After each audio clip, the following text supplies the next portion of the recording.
Hey, what's up, video game friends? I played a lot of games this year. I have a list here of 33 games. Just because they're low on the list doesn't mean I didn't like them. I still had fun playing everything this year. Everything here I beat.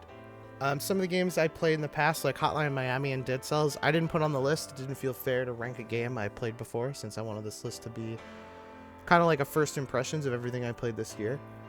Um, I have a YouTube playlist. I'm going to run through these as quickly as I can. So the first couple I'm going to do quickly, and then as I get closer to the top 10, I'll slow down and give a little bit more detailed thoughts about that and why I really had a good time with those games. So I'm going to quickly get through the first couple. Let's get into it.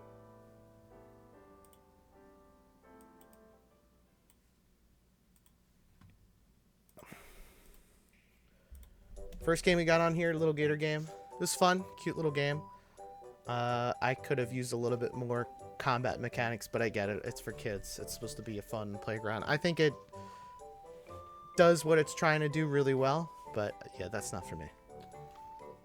Too easy. Moving on. Next, we got Sonic Generations at 32. This game was pretty fun. Just a little too much jank. I really appreciate that they brought back old Sonic levels and tried to recapture some of that, but the levels they brought back felt jankier than they did in their original games, so that made it a little difficult to enjoy. I don't know what's going on with Sonic Team, why they make so many janky games, but I'm glad they're still doing it, and I hope their audience is enjoying it. The next game I have on here was Berserk Boy at 31. This was pretty fun. I thought it was going to be more like Mega Man ZX Advent, but this game taught me an important lesson about Mega Man games. The level design needs to be really good, or the game is just okay. They repeat a lot of the same level elements throughout the game, and the levels start to blend together and feel stale, and just not what I wanted from a Mega Man game. Pretty fun, pretty good-looking game, but yeah, it definitely looks better in trailers than it was to play, unfortunately. Moving on. Sunset Overdrive, we played this as a group. This is 30 on my list. It was fun. The shooting and Tony Hawk elements were cool, but the story was one of the dumbest things I think I've ever played. It was funny, but I couldn't really get into this game. It was just like, it felt like I was eating video game junk food, which, that's fun from time to time, but this game is so of the era. And yeah, just not my favorite. I had a good time playing it, though. The next game I got on here is Rhythm Sprout. This was a pretty good music game. The music was solid. The gameplay is solid. But as far as a music game goes, there wasn't like a whole lot of reason to keep coming back and playing more of it. Still pretty good. I had a nice time. But yeah, moving on. SteamWorld Dig. After we played SteamWorld Heist as a group, I went back and played SteamWorld Dig because I'd never played it before. It was pretty fun, short. Pretty easy, pretty bite-sized game. I played it on the Steam Deck. I think this game back in the day came out on like the 3DS and like was one of the earlier indie games. And yeah, I could see why this would be fun back in the day. But as of today, just not enough to really keep you there for a long time. But still pretty cool. Next, I got Diablo 4, Vessel of Hatred. This was the expansion for D4. I was really looking forward to this. I like the new Spirit Caller class. I had a good time playing it. But Diablo so much of it is just doing stuff on the screen, very little gameplay. I'll get into that as we go through this list, because there's some other games on here in the ARPG genre that I just enjoyed a lot more. So this really wasn't what I was looking for. But that being said, I'm glad I went back and played it. I had fun playing Diablo and seeing where they went with it. And Spirit Caller was pretty cool. But yeah, just no motivation for me to go through the end game and fight the bosses and do all that stuff, which to me, I feel like that's the point of Diablo stuff. It couldn't keep its hooks in me long enough to get to that point. I think that's a bit of a miss. Next game I have on here at 26 is Devolver Bootleg. I don't know when this was made, but this was like a UFO 50 of a bunch of old Devolver video games. This is Hotline Milwaukee. I think they got some gameplay here. Yeah, there you go. Gun Dungeon, Hotline Milwaukee, Shooty Boots. This is like 8-Ball Jr. was like there's like a Castlevania clone. They're very simple, basic games. I mean, each one of them takes maybe a half an hour to get through, but it was still fun going back and seeing someone take established indie games and distill them into something that's still pretty fun and representative of their indie game. So I thought as like a conversation about old games, it was really cool. Next, I got on here Momodora, 25th place. Pretty cool game.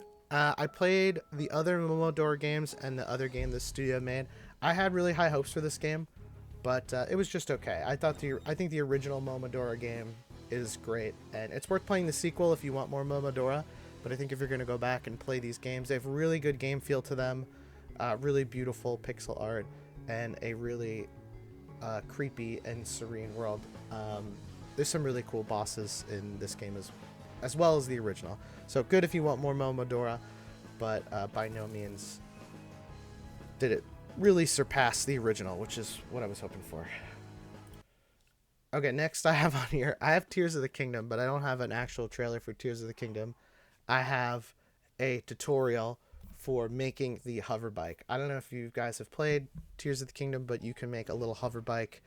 It's with only these 3 parts. It's very efficient, it's very useful, and it's how I played a lot of the game. I like Tears of the Kingdom. I had a lot of fun crafting in the shrines and doing whatever I need to do, but I always kind of have trouble enjoying Zelda games as someone who is very goal-oriented. They're very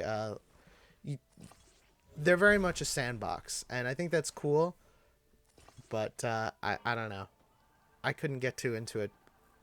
That being said, the hover bike is great, and it was a lot of fun flying around the world and being able to explore. I did like it more than the original. I do think that if you're going to go back and play Tears of the Kingdom or Breath of the Wild, I would say if you haven't played either of them and you're interested, play Tears of the Kingdom, because the crafting is really, really cool, and there are some really neat solutions and ways you can break the game. I had a lot of fun with it. I think I like the older Zelda format. I think if they could make a good linear puzzle-based Zelda, I would prefer that. Next on my list, I have Dragon's Dogma 2 at 23. Great game. I had a lot of fun playing it. I don't know why I have a trailer here. I just have some gameplay clips, but pretty solid game. I enjoyed it for what it was. I kind of was hoping there would be a little bit more to it, but this game really runs out of steam. There's not a lot of enemy types. The classes are really cool. The pawns are really fun to play around with. The combat feels great, but there's just not that many enemy types or different situations, and the game really runs out of steam after the first couple of hours or so. And once you're done getting lost and you start doing quests and trying to beat the game, it really struggles in a lot of places. Neat game. You can kind of see the Monster Hunter influence. So as someone who is just pretty much waiting for Monster Hunter Wilds from Capcom, this kept me entertained for a while, but I don't think I needed to go out of my way to play it or anything. I'm glad I played it. I enjoyed it, but it was not my favorite. Yeah, it's just more of the original, basically. The classes are definitely better here. It looks a lot better. The world is beautiful. It's a fun game. It's solid. But yeah, definitely not a must play in my opinion. Just if you like Dragon's Dogma 1, you want more Dragon's Dogma, here you go. There's a lot of it for you. You can run around in this world for hours and hours and hours on end. If that's your thing, this is a great game to just run around and hit monsters. I do really appreciate the idea of like a Skyrim style game, but more action combat focused, not so much of an RPG. Pretty cool, not my favorite. I got Case of the Golden Idol on here. This game I played on my phone. I really liked Case of the Golden Idol. I'm not going to describe the game to you, but pretty solid. I had a lot of fun. It did make me feel stupid at times, but I really thought it was neat how you're kind of presented with these scenes, and at first glance you have your own idea of what happened in the scene, and then as you start investigating and figuring and really looking at the details, you start to piece together what really happened, and that's a really satisfying feeling, and the game does it consistently over a few chapters. It's got some really weird artwork, but and a really fun story. Great game, really fun on the phone, not too long. I enjoyed it, but it did make me feel stupid at times. Next I have on here SteamWorld Heist. Great tactical shooter game. We played this as a group. This was really fun. I couldn't get too into it. It's very much more of the first. I think I would have liked a little bit more. There's a certain chaos that happens when you miss that perfect shot. I think I would have liked a little bit more of that and less. It felt very routine towards the end. I really wasn't missing shots. I had a good game plan. My team could do a lot, and I felt like it felt like more of like a puzzly tactics game, which I get that's probably what most people want from these games, but I think I would have liked to see them lean more on the shooter end, since that's really what's unique about this game. But it ended up feeling like a tactics game, which is fine. I had fun. Beginner's Guide. Okay, this was a walking simulator that I played, made by the guy who wrote Stanley and Parable. Really cool game.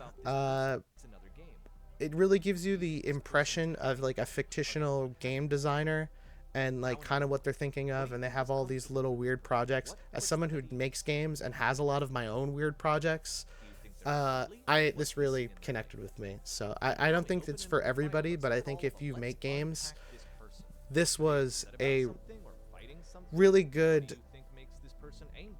It really brought a sense of like the people who make games have their own personalities, especially if you're a hobbyist game developer. And this was a really good. This helped me understand that like I make games for myself, right? And that's okay to do that, right? So it was cool to see somebody bring that concept together, because I think a lot of people who make games, that's what they do. They're making them for themselves at first, and they're hoping other people will play them. But so this was a game that really connected with me, and I enjoyed it. Next on here is Superliminal. This game was one of the better puzzle games I've played. I felt physically strange after playing this game because it messes with your perspective so much. Superliminal, really cool game. This is 19 on my list, by the way. Yeah, really weird game. It's very difficult to wrap your head around how it works, but once you get it, it's very strange. Very immersive, lots of fun puzzles. The story's fun. Yeah, pretty cool game. Good puzzle game. I have Anomaly Agent on here at 18. This was like an action 2D platformer kind of game. Pretty basic, not much to say other than the trailer. It's very short, it's very quick and snappy, and doesn't waste a lot of your time, which is what I liked about it. I think I beat this in like 2 sittings. It was pretty short. Pretty fun gameplay though. But yeah, it's very much what you see is what you get, and it delivers. So lots of really cool pixel art, fun story, a little campy at times, lots of weird stuff in it, and you know, they jump dimensions and time and get all weird, but fun game nonetheless. I had a good time playing this one. Next I got on here Pepper Grinder. Pepper Grinder is great.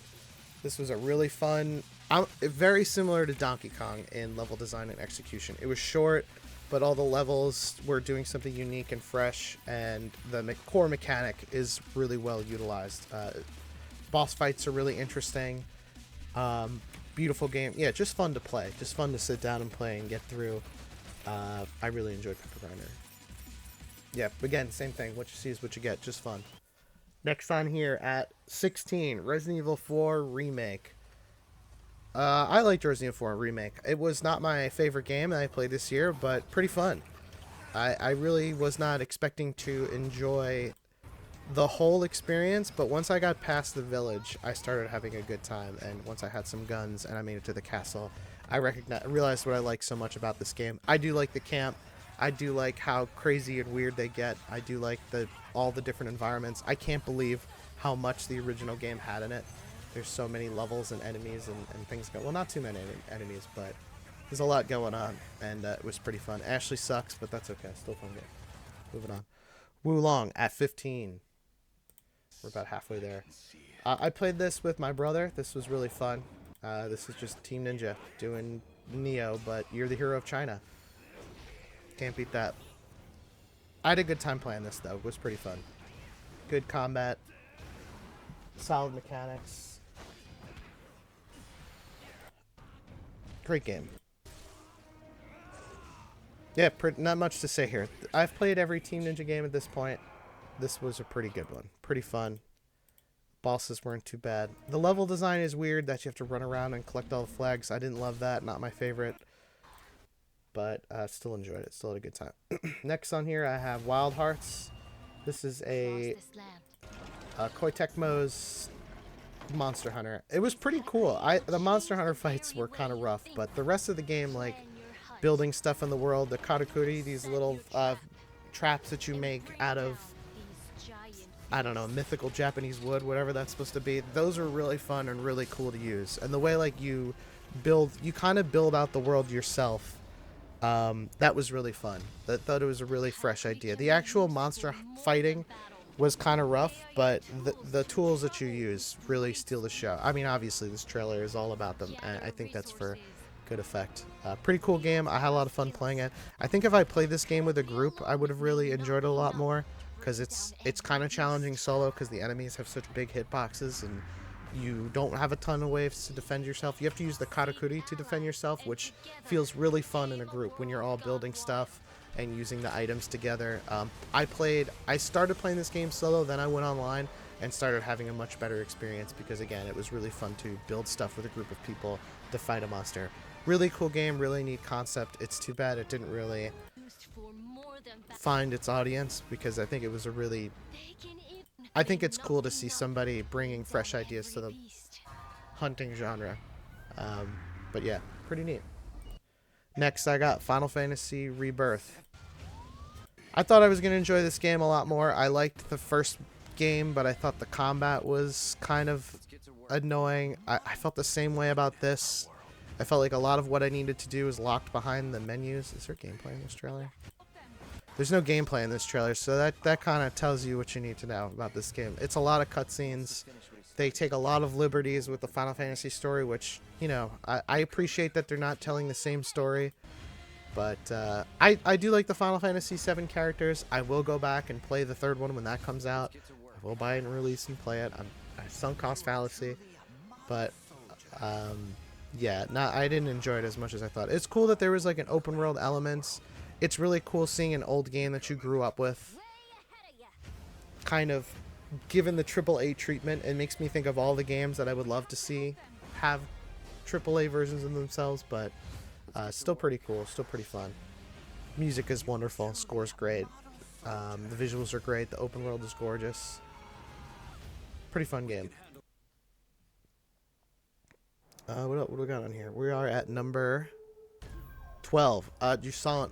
We played this with our group. I really like Jusant. I was pretty hooked on this game when I first started playing it. The world's beautiful. I love the climbing mechanics. I thought it was like a good mix of like linear and kind of free form. I got into climbing with a friend this year, so I've been to the climbing gym a couple of times. I was surprised how much this game captures some of that. I really like the fact that they weren't afraid to put like a video game spin on it with the way you're able to put down your old checkpoints. The story was really cute. The feeling of progression of going up and up and up and up and up was really fun. I really like that. I'm used to, you know, in games you go horizontal. In this game, it was really fun to just keep getting higher and higher and higher. Really cool game. I had a lot of fun playing Jusant. I wish it was a little harder and like more punishing in ways and more challenging, but still really fun, really pleasant game. Really good pick for us. Next on here was Pseudo Regalia. Okay, I got really into this game. I know the bunny is dummy thick, but I had a lot of fun playing this game. The movement mechanics were great. It made me realize what I like about 3D platformers. Like, I have played a lot of the 3D Mario platformers, and I do really enjoy them. So, I'm not like a big collectathon person, but this game has a Metroidvania structure. So it's not so much a collectathon, which I really appreciate. It's more about navigating the world, and the world is really weirdly designed, and it looks kind of jank, but once you get a handle on the movement mechanics, you understand why it's designed that way. Really fun game. Animal Well. Again, we played this with our group. Donkey's game. I liked Animal Well. I liked how creepy and weird it was. I liked solving the puzzles. I didn't go back and get all the eggs and do all that stuff. I don't think I would enjoy running around this game for hours on end. That was my biggest complaint with this game, was the movement mechanics weren't the best, but I still had fun playing Animal Well. I thought it was a good, fun game with our group. The items are really cute. The things you find in the world are really cute. It really has a sense of imagination and was really clever. I really like the engine and art style too. It was really, really creepy and weird, and the music was really chill. I really enjoyed this game. I had a lot of fun playing it. I wish it was a little snappier to play. Like, it was fun to move the guy around, but the puzzles were great. And I thought it was pretty easy to figure out what I was supposed to do. So, yeah, not too mad at it. Pretty fun game. Next, I got Halo Infinite. This is number 9 on my list, so we're getting towards the end here. I went back and beat Halo Infinite. I had played it when it came out, and they kind of fell off of it. But I went back and I went through the story mode, and I had a great time. Unlocking all this stuff in the world was really fun. Running around the open world and shooting Covenant was good. I think I played on Heroic, and I did some Legendary with my brother and Matt, which was really easy. Yeah, pretty good Halo game. I thought it was pretty fun. I really enjoyed playing it. It works really well as a solo game. The grappling hook is really sick. A lot of really neat ideas in here. I can't believe how short it was, though. The story is kind of nonsense. I was kind of sad to see them come back and make a Halo game and not absolutely nail it. But I do think from a gameplay perspective, this is one of my favorite Halos. I think I still like Halo 2 the best from like a story, gameplay, design. The AI feels really good in that game, but this is up there. This was a really fun game to play, and surprisingly, I think one of the better Halos, so it's too bad that they couldn't add more story. I would have loved some like DLC. I would have definitely went back for some DLC. Yeah, pretty fun game. Had a good time playing Halo. Next up, I got Helldivers number 8.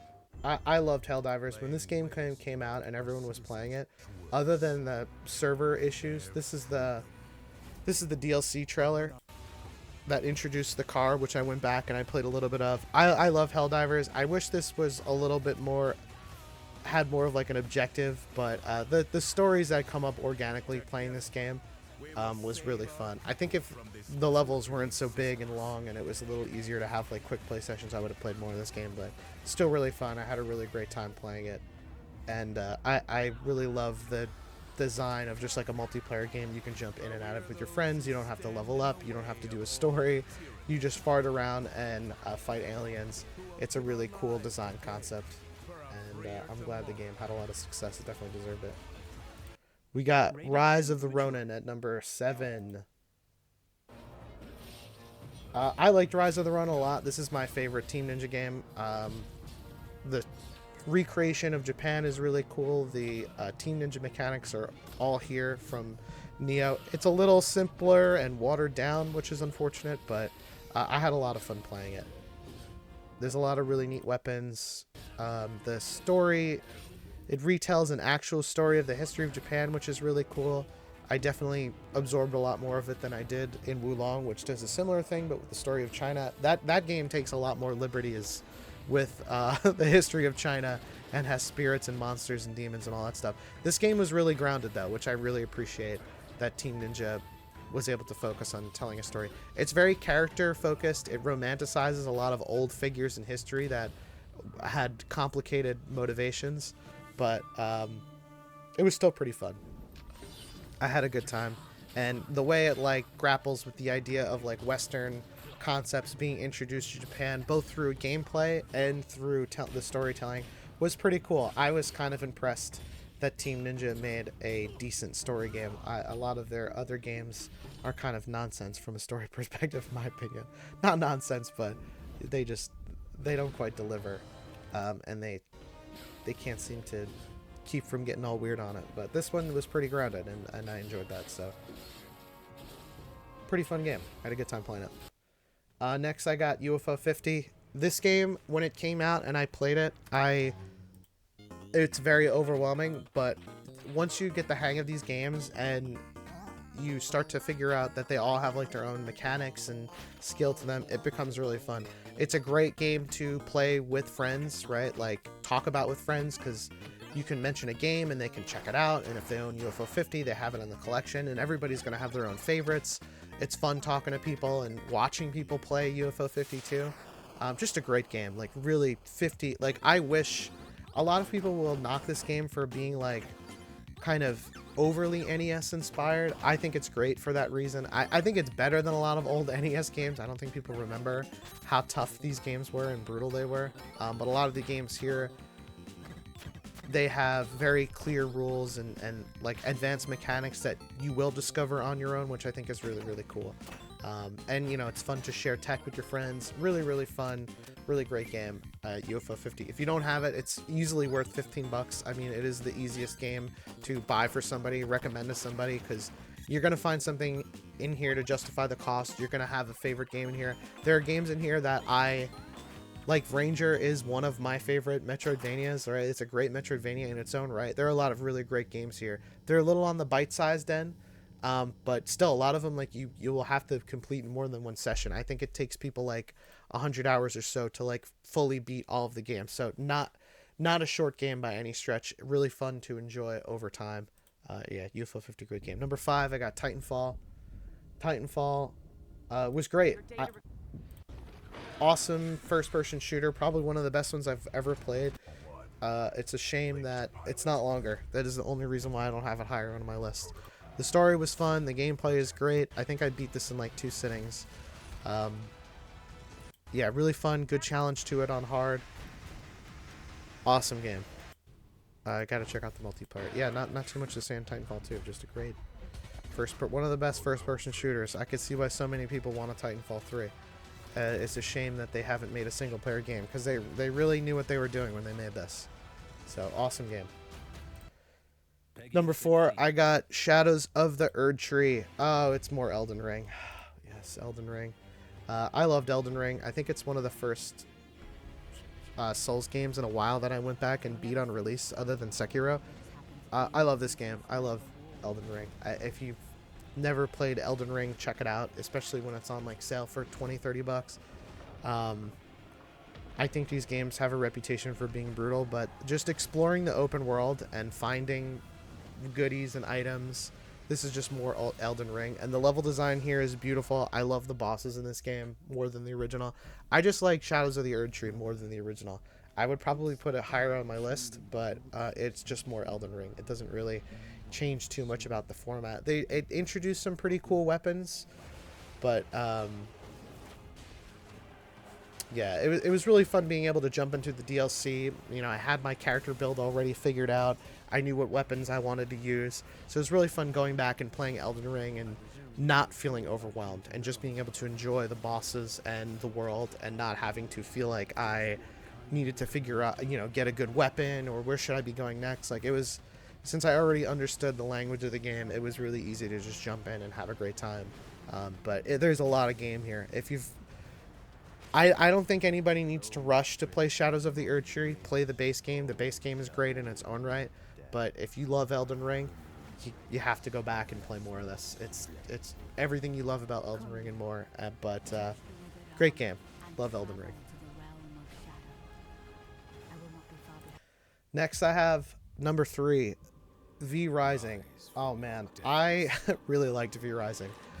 We started a server, we started playing with a group of people. I really got swept up in this game and ended up doing 90% of it by myself. This is a great ARPG. I really like the boss fights. I really like the combat. The castle building and crafting was fine. It was functional. But the fact that you don't randomly get weapons, you have to like build up your characters. You build up your base to get stronger, and you have to go up in the open world to find items to make your base better. Was really fun and a satisfying hook. A really good mix of dicking around in the open world and then gearing up and then doing a boss fight that was like challenging, and you had to learn it, and you know, you had to maybe change your skills around and weapons around to find success. I just love games that can do that complete picture, right? You grind or build, you know, level up or whatever. You don't level up in this game. You find items, which I love. There's no leveling. There's no stat points. You're just finding items and gear and iron or whatever you need to build up your base. And then you get stronger. You fight a boss. The boss fights were challenging. They give you a lot of skills in the game. So a lot of what you're doing in the open world is killing bosses to unlock different skills to then fight a boss, which was satisfying. I felt like I got better at the gameplay over time. Felt like this game made me better at ARPGs. Yeah, I really loved this game. I really got swept up into it, and it really consumed my life for like, you know, 2-3 weeks, whatever it was that I played it. Yeah, love V Rising. Can't say no. I'm not like too big of an ARPG guy, but this game definitely changed my opinion and made me love the genre and see how fun these games are when done right. I think there's a really cool mix of action and uh, whatever games here. It's really not similar to Diablo. It is much closer to like an action-based building game. Um, but yeah, really fun to play. I hope they make more. The Castlevania DLC definitely helped my enjoyment of this game. I went through, I played as like a female version of Alucard, and I made a Castlevania castle. It was great. Fear Rising, great game. Number 3 on my list. Number 2, I have Ghosts of Tsushima. Wow, what a game. The gameplay is solid. It's not like the greatest gameplay game I've ever played, but story-wise, this is one of the best stories I've ever seen in a video game. And, you know, visually, it's very striking. It looks cool. It's fun. It is fun to play. The combat is more than competent. It's a good time. But the story really sings here. I was very, very moved by the story, the way it sets up the characters, and it has a great finale. I mean, the end of this game was really well done, really well presented. Just a gorgeous game to look at while you're playing it, while exploring it. It's gorgeous. Yeah, I didn't want to put any story stuff in this game because I didn't want to spoil it for anybody, because I think it's really good to enjoy this game. If you don't know anything about the story, you go right into it. It'll grab you right away. The first cutscenes you're given are fantastic. Some of the other cutscenes in the middle just kind of move the story along. The other characters, I will say I did not burn out on this game. They already won. Oh, this is the one of your friends you have to fight. Ah, such a great game. I mean, look at that. So beautiful in the way it tells its story and presents its world and characters and everything. I really love this game. I think this is, if you own a PlayStation and you've played your God of Wars and your Spider-Mans and your Last of Us, this is easily one of the best games they've made. Ghosts of Yotei, I'm sure will be great. This is a more than competent studio. Just a beautiful game, and really beautiful story as well. I can't recommend it enough. This game was fantastic. I think there's something in here for everybody. I will say, as far as an open world game goes, I would recommend not doing everything in the open world. There's a lot of cool stuff to do. The gameplay is fun, but I feel like the game really wants to tell its story, and if you're doing too much stuff in the open world, I think it can take away from that momentum, right? So I think it's important to kind of go through the story, and then, you know, if you get to the end of the game and you want to go back and collect all the stuff and do all the things, that's the best time to do it. The game actually gives you some extra things to do at the end after you beat it, so it's worth going through when you're all done. So I would definitely say go through it, you know, spend time with the characters, spend time with the gameplay, but make sure you're doing the story and seeing it to its conclusion, because I think it's really where the game sings. And really wonderful. It's not to say the open world's bad. It's fun. It's a good open world. There's lots of fun things to do. It's beautiful. It's fun to explore. But yeah, the story is one of the best, really. It's a really, really, really well told story, and really beautiful game. And finally, number 1 on my list, it's Tekken 8. Oh man, I got into Tekken this year. I love fighting games.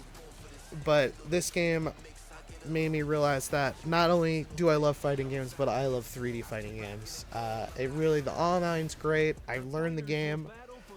I came in as a scrubby DOA player. I learned scrubby Tekken, and I had a great time doing it. I still play this game online every week. I play a couple hours here and there, and I play online a lot. Normally when I play fighting games, online can be very stressful, overwhelming, you know, getting into ranked, but this game, I just have a good time playing online. I love fighting people and seeing all the different characters and fighting styles and tech that other people try to do, and the ways they try to cheese me, and then I adapt, and then I, you know, do my cheese to them, or play it, like learn a different character, and they feel different than it just, I got really into Tekken. I really enjoyed it. I really was not expecting to.